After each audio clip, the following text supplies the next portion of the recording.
হরে কৃষ্ণ। সাধক ও ভক্তের মনে প্রায়শই একটি প্রশ্নের উদয় হয় যে কর্মের ফল বন্ধন প্রদানকারী, আবার কর্তব্য কর্ম ত্যাগ করেও কেউ থাকতে পারে না। তাহলে কি এমন ভাবে কর্ম করলে সেই কর্ম আমার বন্ধনের কারণ না হয়ে মুক্তির কারণ হয়ে দাঁড়াবে?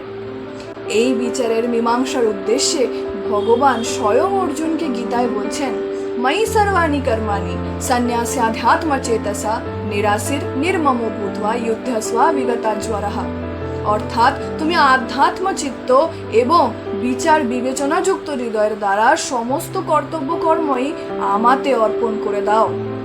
এতে তোমার নিজস্ব কোনো সম্পর্ক আছে বলে তুমি মনে করো না, কারণ প্রকৃতপক্ষে এই জগতের সমস্ত ক্রিয়াই কেবলমাত্র আমার শক্তির দ্বারাই হয়ে থাকে।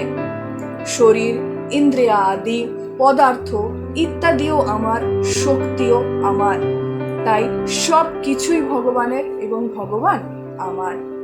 এই রকম ভাবে গভীরভাবে চিন্তন, বিচার বিবেচনা করে যদি আমরা আমাদের কর্ম সম্পাদন করতে পারি, তাহলে সেই কর্ম কখনোই আমাদের বন্ধনের কারণ হয়ে দাঁড়াবে না, বরং সেই কর্ম বন্ধন মুক্তির কারণ হয়ে দাঁড়াবে। হরে কৃষ্ণ। জয় শ্রীল প্রভুপাদ।